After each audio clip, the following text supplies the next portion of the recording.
সোণোৱালী পথাৰত সোণগুটি চপোৱাৰ সময় আমি উপস্থিত আছোঁ লখিমপুৰ জিলাৰ ১ নং তাঁতি পাহাৰত আৰু ১ নং তাঁতি পাহাৰত সমূহীয়াকৈ খেতি কৰা আজি সোণগুটি যি চপোৱাৰ সময় এই সোণগুটি চপোৱাৰ সময়তে দেখা পোৱা গৈছে দাৱনীসকলে একত্ৰিত হৈ সোণগুটি চপোৱাত ব্যস্ত হৈ পৰা পৰিলক্ষিত হৈছে।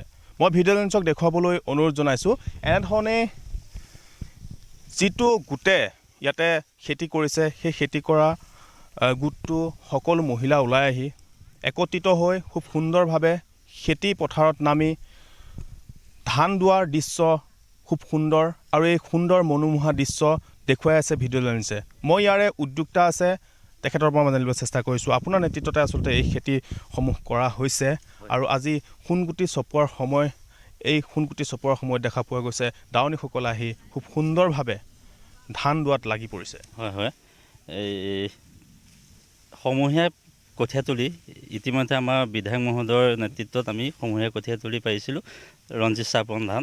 তাৰ বীজ হিচাপে আমাৰ জনতা আত্মসহায়ক গোটৰ 20গৰাকী মহিলাই ইয়াতে সমূহীয়াভাৱে খেতি কৰিছিলে।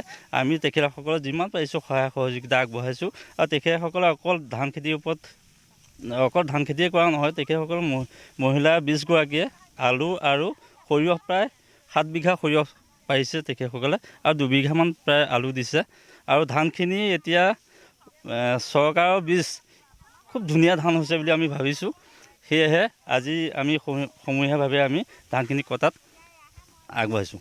মই দাৱনীসকল আছে দাৱনীসকলৰ লগত কথা পাতিবলৈ চেষ্টা কৰিম আৰু যিহেতু আমি যেতিয়া আহি ইয়াত উপস্থিত হৈছোঁ তেতিয়া তেখেতসকলে দাৱনীসকলে গীত মাত গাই খুব সুন্দৰভাৱে ফূৰ্তি কৰি তেখেতসকলৰ কৰ্ম কৰি থকা পৰিলক্ষিত হৈছে। এয়া ভিডিঅ' লেন্সে দেখুৱাই আছে সামগ্ৰিক পৰিৱেশসমূহ। মই দাৱনীসকলৰ কাষলৈ যাম আৰু তেখেতসকলৰ লগত কথা পাতিম কিছু। তাৰপিছতে মই তেখেতসকলে যি গান গুণগুণাই ধাননি পথাৰত যি সোণগুটি বুটলি আছে তাৰ মাজলৈ মই যাম। আপোনাৰ পৰা জানিব বিচাৰিছোঁ কেনেকুৱা লাগিছে? খুব সুন্দৰভাৱে আপোনালোক সকলো ওলাই আহিছে। ভালেই লাগিছে। মই আপোনালোকে যিহেতু আমি যেতিয়া ইয়াত উপস্থিত হৈছিলোঁ তেতিয়া গীত গাই আছিলে। মই বাইদেউ এগৰাকীৰ ওচৰলৈ গৈছোঁ, বাইদেউগৰাকীয়ে খুব সুন্দৰ গীত গাই ধান কাটি আছিলে। মই আপোনাৰ ওচৰলৈকে আহিছোঁ। হয়, আমি প্ৰতি বছৰে গোটেই ধান কাটোঁ।